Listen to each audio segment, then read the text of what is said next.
Hello, everyone. Welcome to day 89 of this 260-day New Testament reading plan, Work the Word Challenge. Yes. We're so thankful that we're completing the book of John today. We're in John chapter 21. I'm still feasting off of yesterday, chapter 20. I meditated pretty much all day on the fact that when they went to the tomb, one portion of the linen was just basically thrown to the side, the part that embodied him as the body. The head portion was nicely, neatly folded and separated from the body.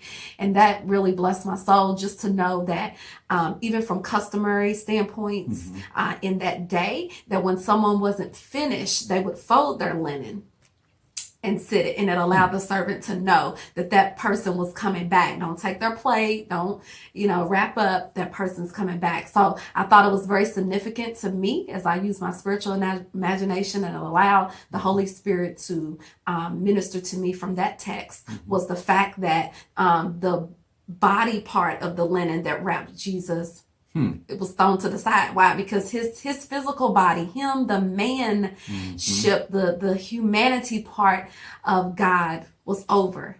But his headship, the authority, the rulership, that chief cornerstone that he is for us was still established, and he is coming back. His work was not finished. The fleshly part was done, but his spiritual headship, lordship was not completed. And so that really blessed me, and I meditated on that yesterday. Hopefully you gained something from chapter 20, but today we're in chapter 21. And we have other great nuggets in this chapter. We have Gary Starks here with me today. We are sharing. We are sharing from this chapter, and I'll start. I'll start because the first part of this chapter kind of hit some things I wanted to touch on. And you said you had some portions in the latter portions of chapter 21, but I thought it was interesting. Here we see Peter. If you start at verse 7, that's going to be my highlight. He sees Jesus on the shore, and he jumps out of the boat into the water to begin to swim towards him. And I thought it was interesting how the other disciples like, cool, you do what you do. Right. We about to stay in this boat Yeah. to get to where we need to go. Right. But we know that Peter was an ambitious zealot. He was on fire for the Lord.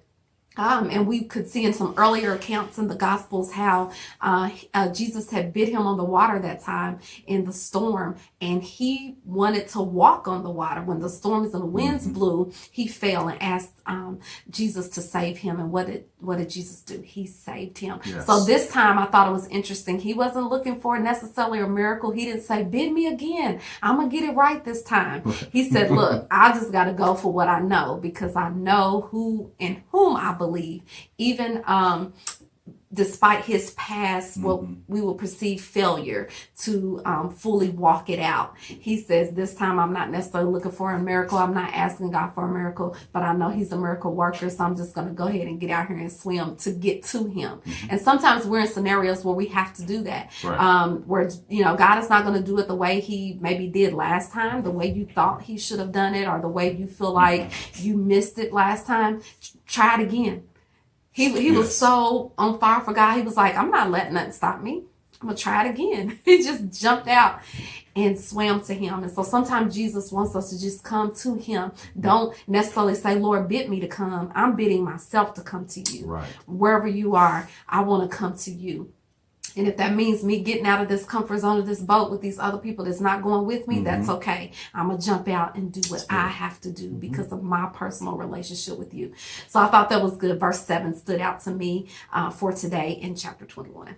Yeah, I mean, that's very good. Just even in verse 7, how you see he jumps out of the boat. Then, of course, they recognize Jesus, and then they go over their own land and they begin to eat. And they eat the fish and the bread, and Jesus served them.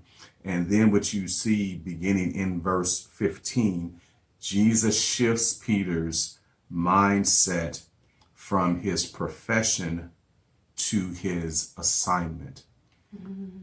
From his profession to his assignment. Because beginning in verse 15, it says, when they had finished eating, Jesus said to Simon, son of John, do you truly love me more than these.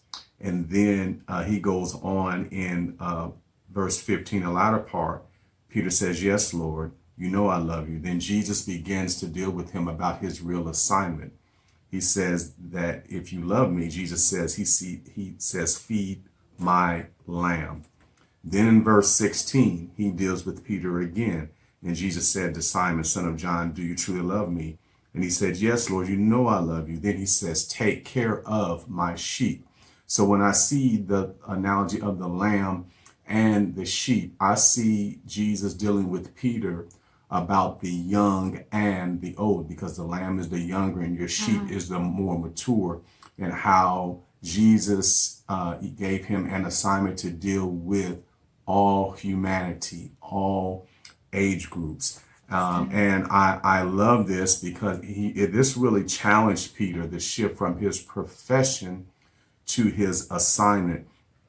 Because when you see, you drop down to verse 20, it says, Peter turned and saw that a disciple whom Jesus loved was following them. This was the one whom Jesus leaned back at the supper, and he said, Lord, who is going to betray you? When Peter saw him, he asked, Lord, what about him? And I thought this was interesting. Here it is, Jesus is giving Peter his mandate, his assignment. And then Peter, instead of accepting his assignment, he begins to look and say, yes, I hear you, but what about this guy? What are they going to do? Mm-hmm. And I love Jesus's answer in verse 22, because he tells him, listen, if I decide whether or not he lives or dies, don't even worry about that. In other words, he would say, you mind your own assignment and your own business. And that's kind of typical of us when Christ challenges us with our purpose and our assignment.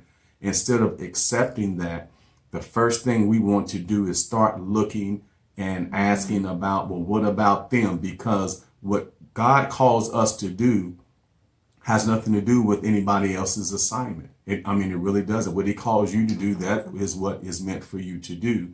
And when it gets challenging, then we want to start asking about those who have a lesser assignment. But to whom much is given, much is required. Not everybody had the encounters with Christ that Jesus had.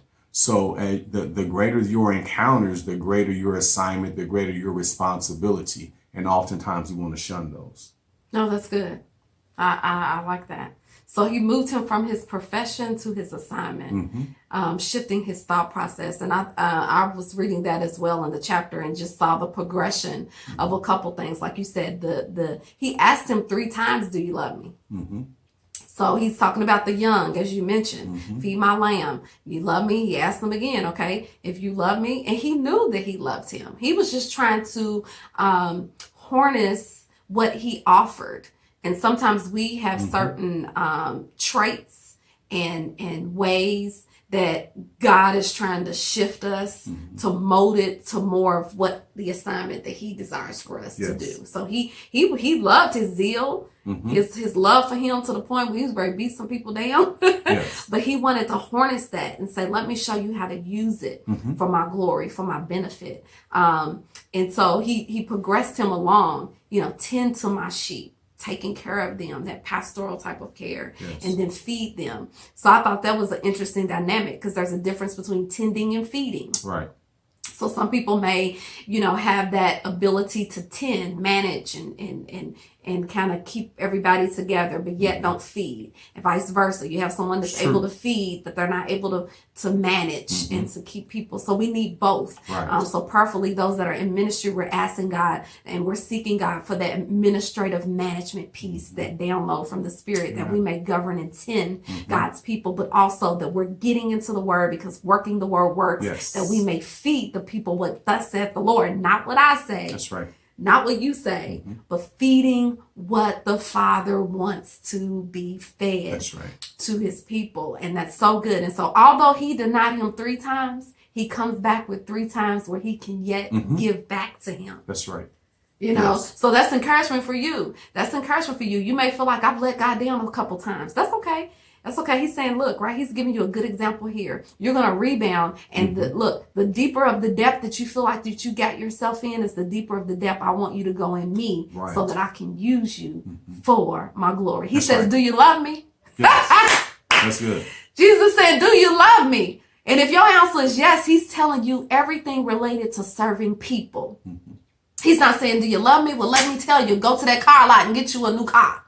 Do you love me? Yes. Well, then you need to go to the realtor and tell him to give you the biggest, finest house. And all those things come to those who seek first the kingdom. Yes. And those are blessed riches and things and wealth of this world that we should be a part of our portion. But first and foremost, Jesus was teaching people and teaching his disciples, and us still today, serve my people. Serve my people. That's my greatest investment. If you serve my people, seek first my kingdom and my righteousness, all the other stuff is just going to come to you.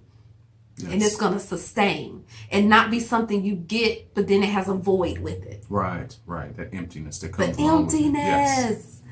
We want it. Look, that to me, that's wealth. When you obtain it, but it doesn't obtain you, number one. And then number two, you still have a fulfillment through God. Right. Woo!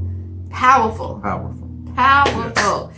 So that is so good. Thank you all for joining us in chapter 21. You probably saw some other good things in there. Comment, please share with us. We would love to hear what you saw, what you gleaned from in this chapter. There's so many other nuggets. Time will not permit for us to hit them all. But please join us on the Book of John review on the YouTube page that will be posted this weekend. And that'll give an opportunity to kind of give an overview of the whole book. And then you share as well with us. Yes. Get somebody to join the challenge with you. It's a good time right now. That's right. It's a good time to join the challenge right now and to take someone along with you. That's as right. well as a teenager. We keep telling people that. Take a teen with you. Take a friend with you. Take your spouse with you. Take your children, your family with you on the journey. Continue to work the word. Because working the word works. God bless you. We'll see you on Thursday. We'll be back on Thursday.